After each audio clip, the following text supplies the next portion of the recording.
Good afternoon. I'm Jim Eskin. On behalf of Eskin Fundraising Training, it's my pleasure and privilege to welcome you to our 95th nonprofit empowerment webinar. And we have a learning community made up of the entire nonprofit community. I've been looking forward to this session for a while. Its title is Podcast Power. Our expert today is someone who's been my partner in crime since we began the webinar series in March 2020. John, I'm gonna give him a little fuller introduction in a moment, but John Largent is CEO of Gameday Media, and we would not have been able to do as well with this webinar series if it was not for the partnership with John. But as anyone of I know, he knows more about podcasts. And I want to learn like you all today. Podcast is probably the most explosive medium out there. I mean, I was reading something like now 500 million people listen around the world to a podcast. That's about 1 out of every 5 people on the internet is listening to a podcast. And that audience is just growing and growing. And John and I have been talking, and we think there is amazing potential for nonprofits to utilize this medium to help tell their story, to help engage people, and to help raise some more money. Let me introduce John. And actually, my first question is going to help tell a fascinating story. Let's just say this individual is active in the podcast movement, and that's what I'm going to call it, worldwide. What, 6 continents? Is there any place in the world you haven't touched? We don't have any podcasts in Antarctica yet. No penguins have stepped up, but everywhere else we have podcasts that we produce. So yes. And I bet those folks in Antarctica are going to catch up, and you'll be contacted. But I remember he has interviewed some of the most famous names in entertainment and sports. I remember one day he said, Jim, guess who, you're my second guest interview today. Guess who I interviewed earlier today? Sir Anthony Hopkins. And I said, John, this is a big day for you. Sir Anthony Hopkins and Jim Eskin in the same day. I know. I was starstruck both times. Coach. I was starstruck both times. And the interesting thing about that, real quickly, was I was really nervous talking to him, and after I thought you were nervous talking to me. Yeah, exactly. In both cases, I was really nervous. But 2 minutes in, he said, what you struck? Yeah, 2 minutes in, he said, John, call me Tony, and I felt like I was in. You're kidding me. No, I'm not. Call me Tony. He was the most down to earth guy. So yes, that was certainly one of the highlights of my career. John actually started his career as a hospital administrator. And I've been in the hospital the last couple of years, and I appreciate those folks. But other than having I'm jealous of your voice. How did you what was your journey from hospital administrator to podcast producer? Yeah, so I'll put that on a postcard version and just give you the quick version of that is I had gone through school. I'd gotten my master's degree and MBA, specializing in hospital administration. Did that for almost 27 years, Jim. And I got to the point where I was really burned out, both mentally, physically, spiritually, and decided I wanted to do something different. And I had always wanted to have a career in radio. I just thought that was, a really interesting career choice. And with the advent of podcasting, which really started about 2005, I was an early adopter and started podcasting about 2006. And it was just basically on hobbies that I did. I like to grill outside. I like sports. I like storytelling. So it was all the things around those topics. And then a friend of mine said, "Hey, can you help me start this thing called a podcast?" And so in working with him and getting him set up for that, I found out that a lot of other people were interested in possibly starting a podcast. And so I transitioned out of my healthcare career and took the chance to start as a consultant and have a podcast studio and to work with companies and organizations that want to have podcasts within their offices or corporate locations, and have done build outs for a number of different companies locally and around the world. Just got back from Denver last week setting up a podcast studio. So it's just been a whirlwind opportunity that has just been one of those fortuitous things that just, with some hard work and just learning the industry. And now I'm a featured speaker at most of the national and international podcast conferences. So it's just been a wonderful experience. Wow. And what could you carry over from being a hospital administrator to being a podcast producer? I think the one thing that is super important is organizational skills. You have to be able to keep track of files, organize them. I see that Kara had mentioned framing content over time. That takes a lot of strategic planning to create editorial calendars so that especially depending on your industry, I know in healthcare, we have National Alzheimer's Month. We have all these different things that we can tie content to. And so within your organization, I'm sure there are things that you can tie content into that make sense with your editorial calendar as well. And so framing that, organizing it, and getting out consistently. I often talk about the 3 stools of a successful podcast, and consistency is one of those legs, along with great content and knowing who your audience is. I like that.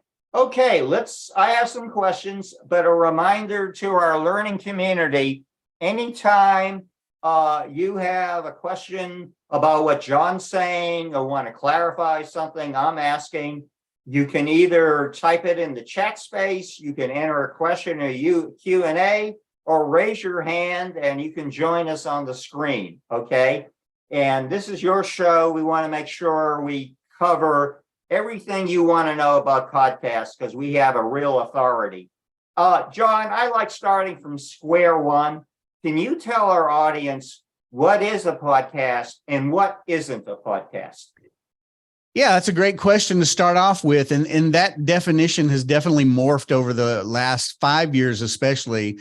But the original definition of a podcast is an audio recording that is available on demand. So that's where the pod in podcast comes from, is on demand, that OD in podcast. And that's the traditional definition.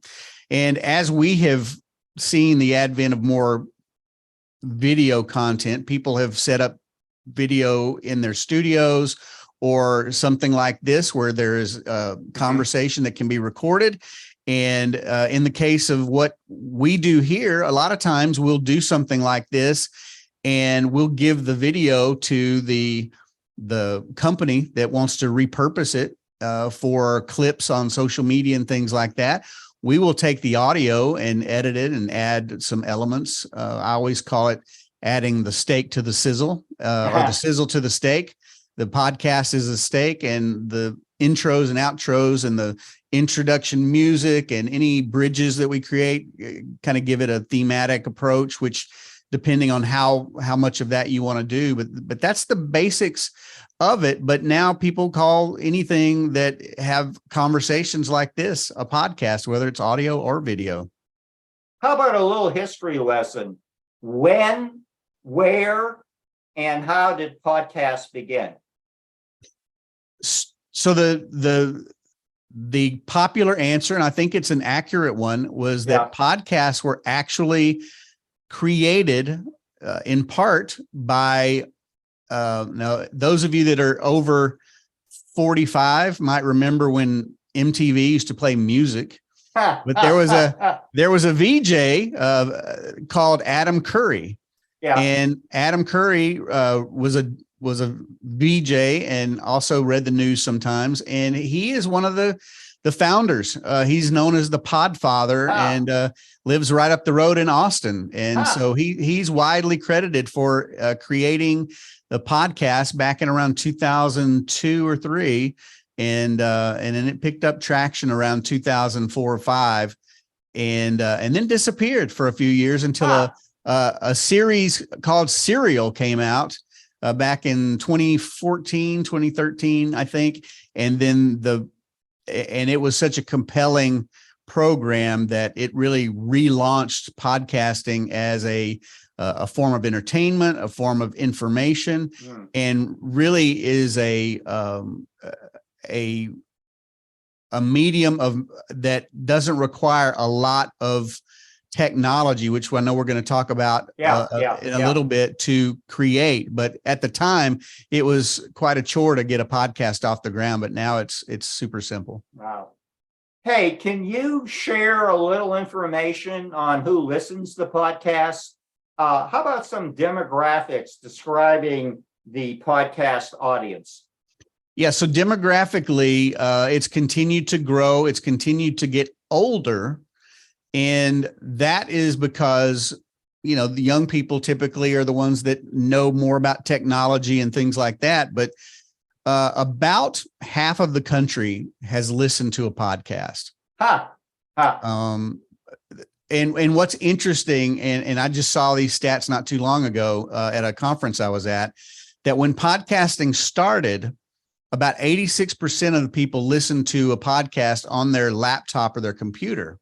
Yeah. And a very small margin listened on their phone. That is completely inverted. And now almost 90% of people listen to podcasts on their phone, and very few listen on what was traditionally a laptop or a desktop. And the other thing that people may not know is that, you know about Apple and Spotify and all those, but the second most listened to form of podcasting is YouTube. People will at work will listen to YouTube and they'll put it in the background and they have it there. And it's also the second most visited search engines when looking for podcasts. So it's really contradictory, but it makes sense that that if you're in a work type situation that you would have that available to you through YouTube. And it's not always video. Sometimes it is just the audio with a static image with the name of the podcast. Yeah. Okay, you segued perfectly into my next question, and that is, if we have people in our learning community and they want to start to listen to podcasts, how do they do that? Yeah, it's gotten a lot easier. I know that Google now has functionality that you can type in the name of a podcast or even the name of a host, if you don't know the name of their podcast, into any search engine, and they now will search through the database of podcasts. On your phone, it's super simple, depending on what type of phone you have. If you've got an Apple, they already have a player built in. If you have an Android, you can download a number of different podcast platforms. And from there, you can type in the names of things you're interested in, and they'll recommend them to you inside the app too. They'll recommend podcasts that you may be interested in, and then you just subscribe. And the great thing is when a new episode that you really enjoy is uploaded and is ready to be listened to, you'll get a quick little message on your phone saying the newest episode of the Jim Eskin Show is now available. Yeah. So, listen, I know there are a lot of podcasts. What right now are the most popular genre of podcasts? That's really interesting, and I think this will be of interest to your listening group, your community. Is there two? Maybe the first one, not so much. True crime is through the roof. Really? People love true crime. That is the fastest growing and the largest listener base right now. Wow. So, and shows like Dateline. I didn't do it. Exactly. But the second one is even more interesting. It is geocentric podcasting, which means local podcasting. Uh-huh. So you don't have to have a global audience, even if you have when you create a podcast, it goes out globally. But if you have an audience that's specific for a region or an area or a city, those have really grown. Everything from walking tours that if you want to go do a walking tour of San Antonio or New Orleans, there are podcasts out there that will walk you through the cities of different things of interest. But you also have different content that is revolves around things like nonprofits, charitable organizations, events, and those have really grown. Those are super popular right now, just because people have learned how to harness the technology to use it for local, both branding, marketing, and fundraising purposes. Yeah. Okay, let's get into brass tacks. Okay, we have a nonprofit staff member, a board member. They're excited and said, we could do some really great storytelling if we could produce a podcast. So what's it take to produce a podcast? It used to be quite involved. Yeah. Now it only requires you to have a phone. There is an app available both on Apple and Android called Anchor, like an anchor of a ship. And from there, you can actually record, edit, and release podcasts. And I think it is still free to do. Now it's part of the Spotify community. They were recently acquired, so that may or may not change, but the functionality and the simplicity of it is not going to change. It is as simple as turning the app on, clicking on the app, and recording your content. And the quality is really high, because all of these phones now have really high quality microphones. So what you used to have to record in a studio, you can, to the untrained ear, it's almost studio quality, and you can start that on a shoestring or no budget. Sounds like it could be a very cost-effective strategy.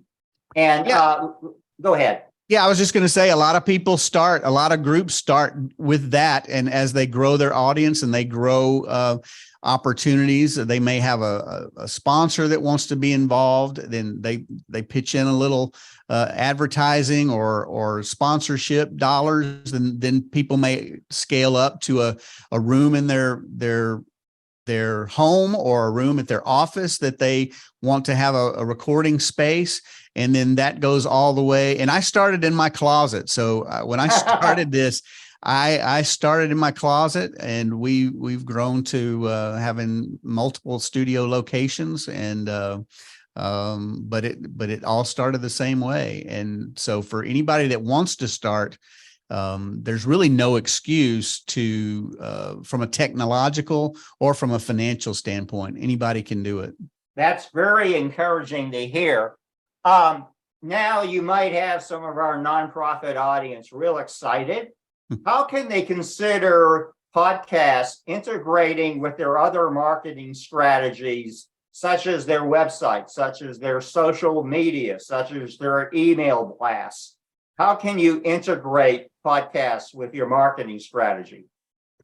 Podcasts are an amazing amplifier. So anything that you have going on, you can use your podcast as a promotion tool. And it's almost cyclical in nature, in that your podcast can produce your events, your fundraising events, your galas, your balls. You can have guests on that may be speaking at those events as a precursor to the event itself. You, in the show notes of a podcast, you have the ability to put in live links that will drive people back to your website so they can learn more about what you're doing. So it really is those of you, hint, hint, nod, nod, that have written books, you can have samples of your books available through there that drive people to Amazon or wherever your books are sold. So it really is an amazing tool. And you don't have to just throw everything up against the wall. It can be very focused on how you use podcasting, but it's a very powerful tool. And, from a standpoint of potential donors, having them on your podcast is a great tool to get them involved, because they want to be able to share their story. And, I love that. You know why? Because our nonprofit leaders will know that will motivate audience members to take action, saying, well, if John Largent's a donor to XYZ nonprofit, well, I want to donate too. John, let's get a couple other into the nitty gritty. How long is a typical podcast? It is the Wild West, and you're going to hear all kinds of different things, or at least I do whenever I travel and speak at events. The theory was the perfect podcast is about 25 minutes, because that's the average drive time in the morning. But the reality of it is that the numbers don't bear that out. The most popular podcast, as far as the most listeners, is right at an hour. And really? Is Did you right say at that an again? hour. That surprises me. Repeat that again. Yeah, it is. The most popular podcast average at 58 minutes. And there are a couple of them. There's a history podcast that single episodes can run 4 and 5 hours. And so there is no answer to that. What I would say, Jim, is as long as you are providing valuable information that can be used by that listener in some form or capacity, either to take action, to apply to their own situation, to apply to their organization, as long as you're providing value, that's how long your podcast should be. And I know we have a couple of friends from the Kronkowski Foundation listening, and we love what they do for South Texas. And so they could share information on how to apply for their grants. They could share information on some of the recipients and some of the results of their grants and so on. Hey, okay, we talked about how long an individual episode is. How do you plan maybe a podcast season? I'll leave it to you. Yeah, I made the mistake early on of deciding to do a weekly podcast. I mean, and when I mean weekly, it was every week, 52 weeks out of the year. I bet that's tiring. It's grueling, but I was doing it wrong.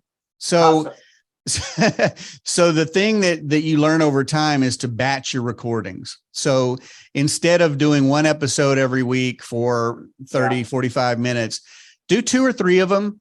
Block out a couple of hours, and then if the content is evergreen in nature and doesn't have to fall against a clock or a deadline, then you really have a lot more freedom to come into the studio or record on your phone or whatever once a month, get 4 episodes knocked off, take a couple of hours or take a couple of weeks off, and then bring more content on. But there's been a real shift from weekly podcasts to seasons, and a typical season will last from 12 to 16 episodes. And that gives you time to break up into 3 or 4 seasons in the course of a year, with a month to 2 months in between each season, depending on how many you want to do, to take a break, remount, reload, and create new topics to line up for the next season. And then you get 6-7 weeks ahead of it. So the season may just be starting, but you're done recording for that season. So it's a smarter way to do it. It allows you to build that into your work day, because make no mistake about it, it's work. Yeah, but it can be done really smart workflows. And I'm able to help anybody that's interested in creating a workflow for their podcast.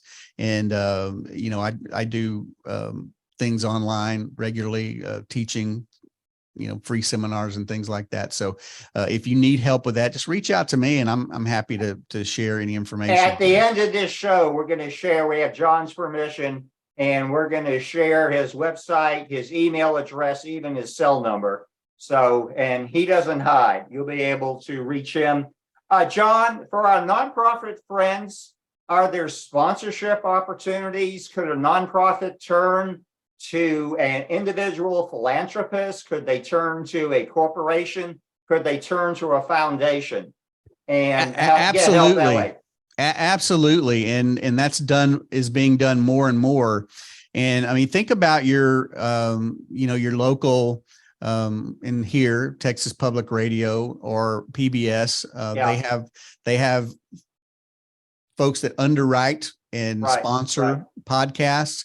And it's no different in the podcast world where you can, and one thing you may want to do is offer a little extra in that you could say, for example, Jim, you had a science foundation that is providing money to you each month. You could say, hey, this is the Jim Eskin Show coming to you from the Science Foundation studios.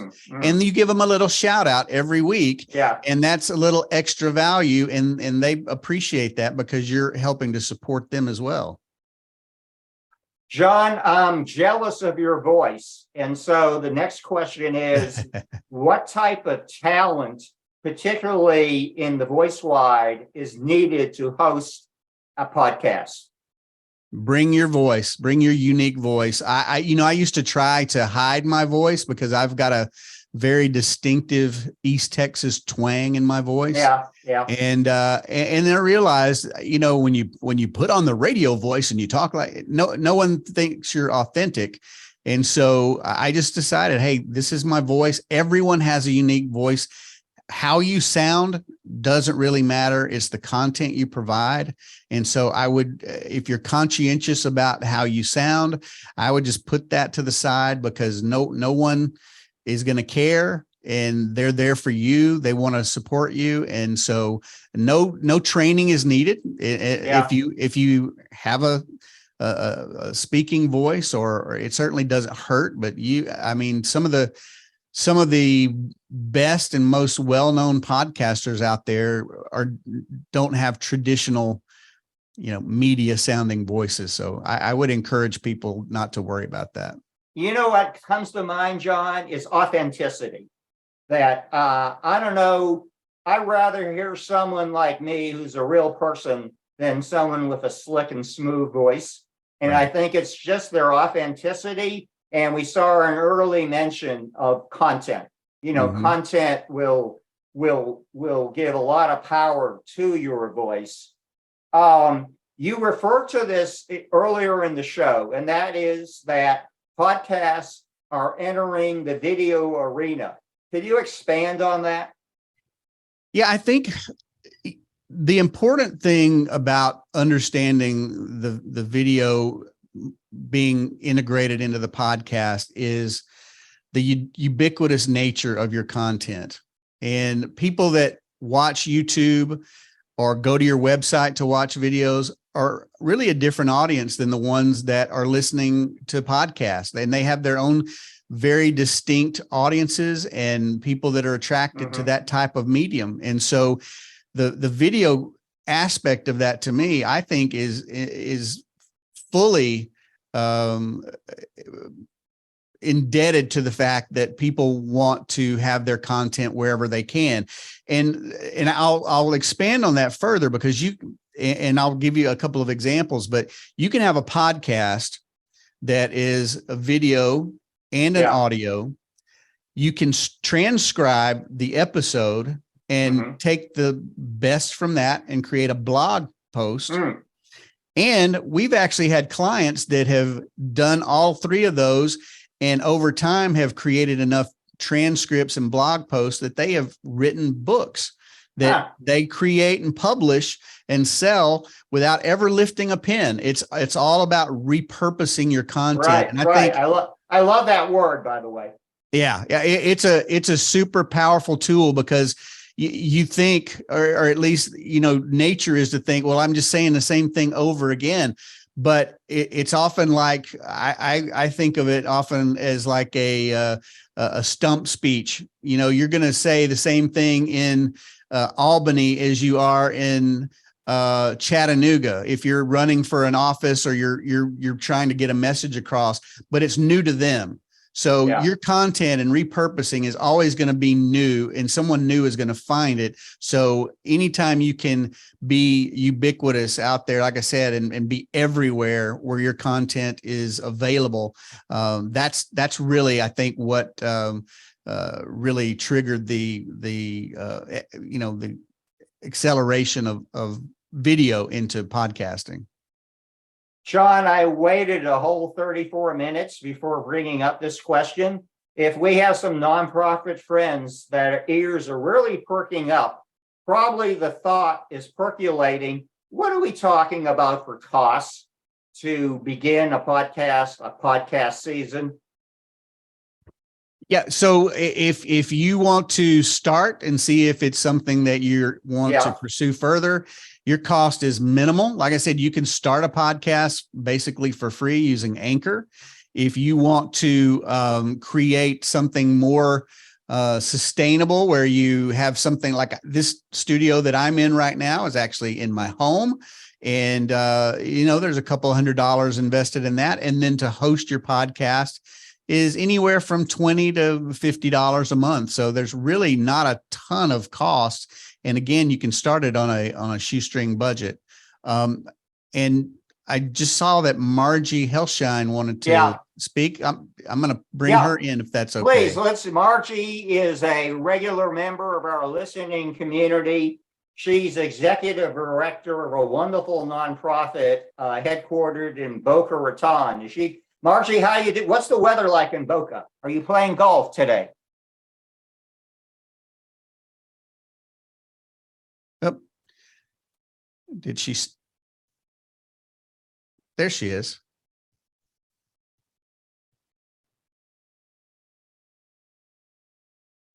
Margie, I think there you go. You were on mute there. Yeah, I don't know what happened. It's actually freezing cold. We actually have cold weather. What? Yeah, cold weather. I love it. I love it.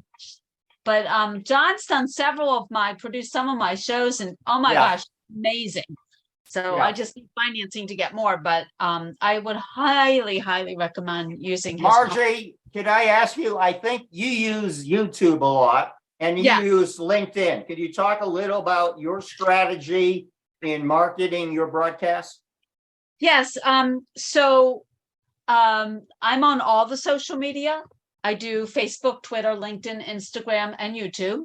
Yeah. And I do them 6 days a week. YouTube is more for just the videos when I put those on. But like I said, I've had my TV show, which I've been doing with America Connected, produced by John Largent, and I have to say they're phenomenal. What is so cool is I live in Florida. He's living in Texas, and yet I had a speaker from Washington, D.C., and he was able to coordinate all of that effortless. I mean, it was like seamless. It just went so well. And you guys can watch my shows. They're on America Connected on YouTube. And John was saying about the grueling schedule, but you put a YouTube, LinkedIn message out. Is it 6 times a week? Yeah, I put my social media out 6 times a week. My video, I don't do 6 times a week, only I wish I could, but my TV show, it just needs some funding. I have to work on that. I'm working on that, but I'm finishing a book. So, yeah. I think it's just a matter of time. Exactly. And to follow up with what Margie was saying, technologically now you're not restricted to interview people in your local market. You can literally speak to any expert anywhere in the world. I've connected people with Australia and Sweden. Can we get to people in Antarctica? Yeah, I would like to. One thing we did do, I was a part of a group that broke a Guinness Book World Record of having the largest podcast audience at one place. And we actually... How big was the audience? It was almost 10,000 people live. So Wow. It was, and the Guinness Book folks came out and approved it and all that stuff. But But the one thing we tried to do that we couldn't quite pull off was we wanted to speak to someone in space. And so the next one we're doing one, and I would encourage you, if you're interested, I can give anybody that's on this this webinar free tickets to Podfest Global, which is coming up the end of the month, the 24th through the 30th. And there are going to be wonderful speakers from all over the world, literally all over the world.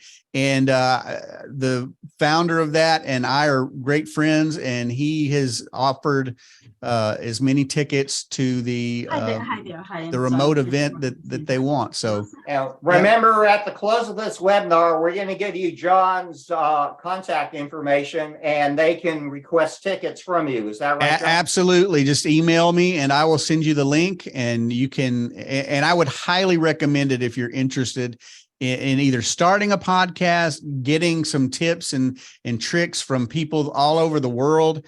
And it's just a wonderful community to be a part of. Yeah. John, what is the opportunity, say nonprofits share the same mission space? Are there opportunities for them to team up to produce a podcast? Say they're both involved in animal welfare. I'm just picking that out of the air. Absolutely. I think the best thing you can do is share resources, and that can be everything from sharing content. You know, one of the best ways to grow your audience is to become a guest on another podcast. How do you do that? By the way, talk about how you become a guest.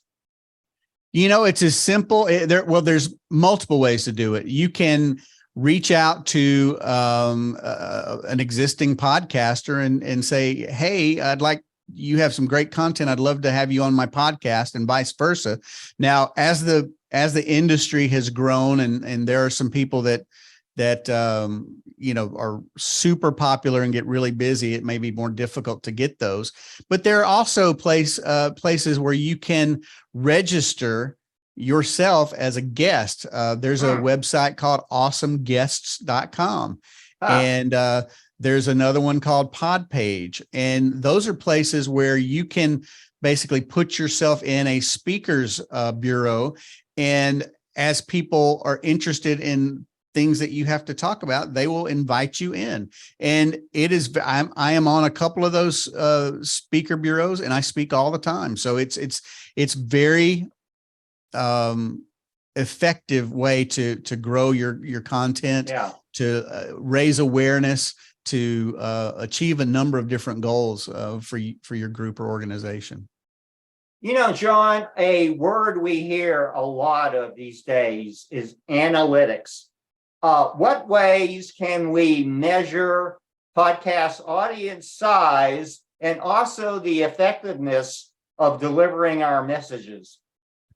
That is a great question. And one of the things I can tell you is it is very specific. You can get amazing analytics. Now, if you think about TV, you think about the Nielsen ratings. And if you think about radio, you think about Arbitron.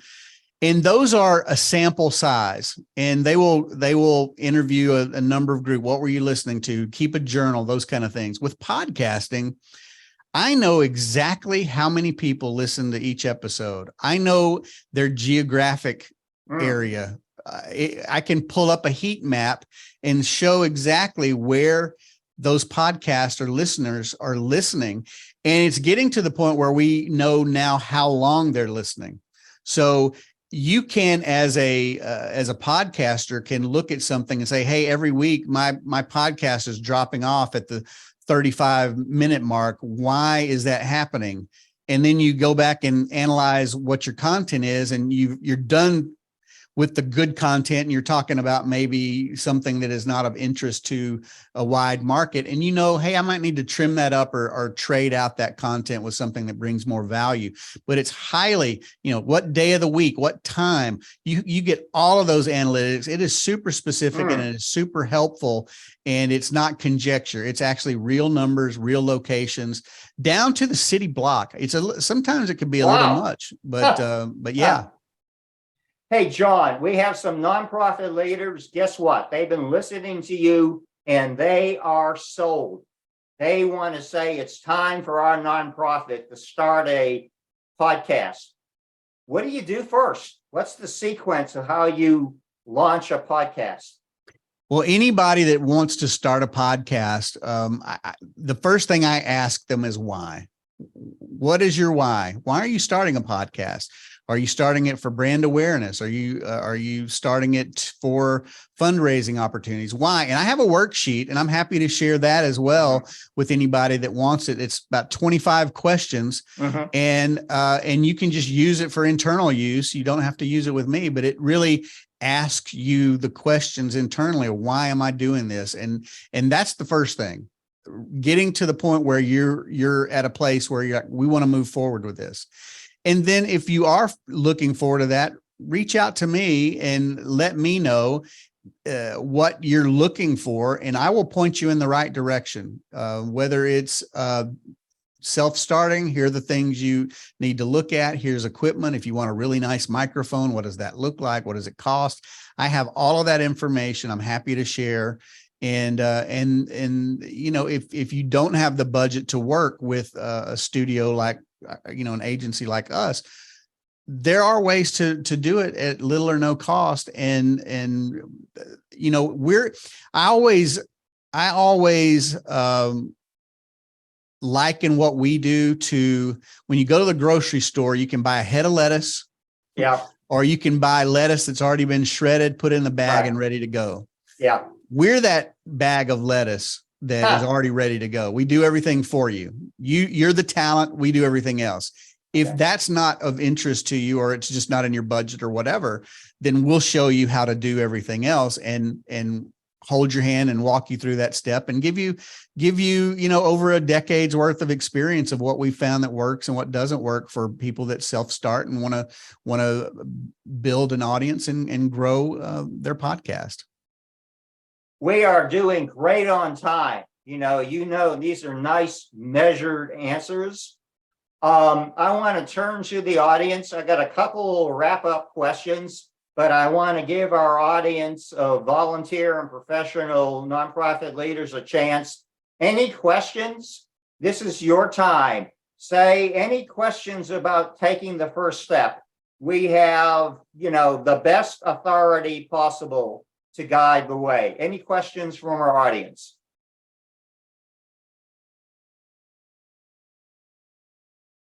And I'll say this while we're waiting, if anybody wants to ask a question. I know a lot of people watch the recorded version on YouTube of your show, Jim. And so I just want to extend anybody that hears this or watches this between now and the 24th, which is, you know, it's a full 9 days.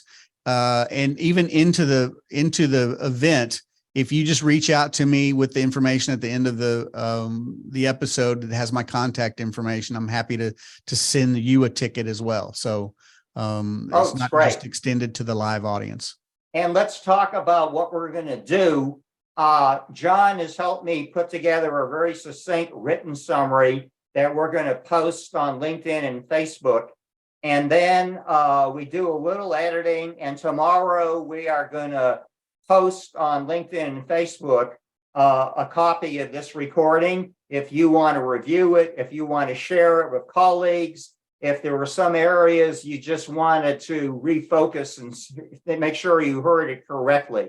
So we'll be sharing a recording, and probably, I don't know how it's in podcasts and webinar, we get many more people watching on demand than watching it live. John, if someone's interested in getting help besides you, and we're going to share your contact information, we'll be giving that a nice build up. Where can they turn to? So we have some folks, darn it, let's get started. But we'd like to have a guiding hand like John Largent. Where can they turn to? You know, the best free university on the planet is YouTube. And YouTube has such a large library of content, differing opinions, things that work for you may not work for someone else, but I would start there because there is just a treasure trove of information that is going to be valuable to you when you determine, how you want to do this, what you need to do.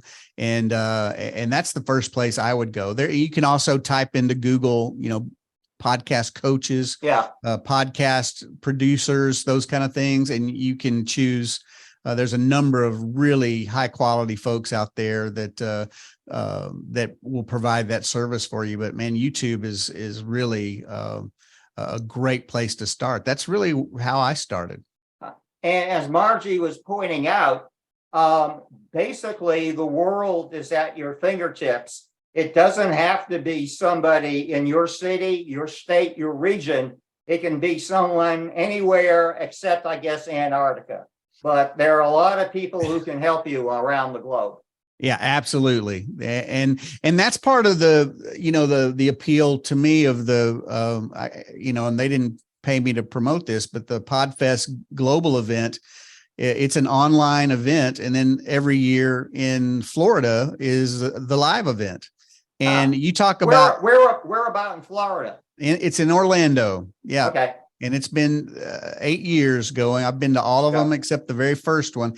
It started with about 7 people, and now it's grown to over 2,000. Wow. And again, speakers from all over the world come in and share their experiences and their best practices with podcasting. And I just think that it's beyond networking. It's actually building relationships that you can continue to grow with and continue to share ideas and create accountability groups. And you'll find someone in your niche. I know for a fact there's a pretty robust nonprofit community that attends PodFest on a regular basis. And so, you're going to find people in your tribe that are looking for the same things and sharing, more importantly, and it doesn't matter who it is, the biggest speaker there or someone that's just getting started. The culture is one of sharing and collaboration and working. So I encourage that very highly. Hey, John, do you have a crystal ball? I do. What do you see? What do you see in the future for podcasts? What's going to be the next generation? I think niching down is going to continue to be something that happens. If you remember when the internet first came about, there was a term called surfing the web. Yeah. And people just were happy to be there and they were looking at everything and, all the things that going. And then it became very specific to banking, to entertainment, to content. I think podcasts are going that way. I think podcasts are becoming more. I know the ad spend with podcasts has never been bigger. I think I don't want to throw out any crazy numbers, but I do think that it's north of $200 million for like major sponsors that are doing that. But I would imagine there's tremendous loyalty that's built up between a podcast and his listening audience. Yeah, especially if the host does the ad read. It's something like 80% conversion. It's wow. Crazy. It's wow. Crazy how powerful listening to someone sharing their information. And oh, by the way, if you need a great whatever, fill in the blank there, that people will take action with that. So it's very influential. And I just think that it's going to continue to, one thing that I do want to say before we go about podcasting is there's this perception that there are so many podcasts, there are 4 million podcasts, and there are 4 million podcasts that you can find. All but 250,000 of them are dead. What's that? Why? How did they die? People have egos and they think, okay, I'm going to start this podcast. I'm going to have 1 million viewers or listeners. And if I don't have 1 million listeners after 2 episodes, then I'm going to quit. And that's what's happened to a lot of, we call them wannabe podcasters, but the companies that know how know what their audience is, know who they're trying to reach, and are consistent with their content do extremely well. And compare the 250,000 active podcasts out there with over 40 million bloggers and blog posts. So podcasting is still very much in its infancy when it comes to saturation or the things that people may be concerned with. And it's just a matter of knowing your audience and connecting with them in a unique way. And I imagine for a nonprofit, they have a built-in base. They have their board of directors, they have their staff, they have their donors, they have their volunteers, they have their email partners lists in the community, right? Yep. And they want to get their message out because they're 1.5 million nonprofits, and the donors not choosing between the good and the bad, they're choosing between the good and the good. And the podcast to me sounds like a great way to get your message out and to have it reinforce your other medium, such as what you're doing on your websites, what you're doing on social media, what you're doing on your email blasts. That's right. Yeah. And the nice thing about that is with podcasts, I mean, it's super easy to share. And so there is this grassroots aspect of podcasting that is really, wholesome from a growth standpoint. You don't have to necessarily have a social media team to grow your podcast numbers. If you're putting out great content and you're using your internal network, you can organically grow your podcast to a place where the people that you're trying to reach that need to know your content are going to be there and they're going to be loyal to you. There's a guy I know in Florida that has a podcast network on horses. And, everything from dressage to chariots to all this stuff, very niche-y in my opinion, but he's the horse guy and everybody knows who he is in that industry. And he is very sought after as a speaker. He is very sought after as an endorser of different horse related things. And so you don't have to just be this massive machine to be very effective in getting your message across. John, if I heard you correctly today, if you have a smartphone, you can produce a podcast. Is that right? Yes, sir. Wow. It's so much more doable than I think people know. We're wrapping up here. Let's put up the contact information. We'll welcome any final question or comment. And John, thank you for the leadership you have provided the nonprofit and the podcast community. And the only trouble with this hour, it just flew by so much. I think we'll do another program next season on Podcast Power again. Let's put up our contact slides. That's you, right? That is me. Where did you dig that picture up, Jim? I don't know. I think, and so there's your web address, there's your email address, there's your phone. And if I heard you correctly, you're giving out free tickets. When is that event again? It starts on the 24th and goes all the way to the 30th. And the full lineup of speakers and topics will be listed where you will redeem your tickets. So it's 100% free to attend. And I encourage anybody that's even remotely interested in starting a podcast or just hearing some wonderful content to attend. And it's weird because it's 24/7. I mean, it's in overnight you have podcasters from Africa and Australia and during the evening you have folks that are in Europe. So it's a really cool space. And anybody that wants to attend, just reach out to me. Best way is probably through my email address. And I'll send that again link. So I can, if Jim wants to do, I can just send at John at Gameday US and send me some tickets. Absolutely. I mean, does one ticket cover multiple parties, or you can request multiple tickets in that one space? So as many tickets as you want, and you can share those with other folks. Yep. John, this has been a terrific hour.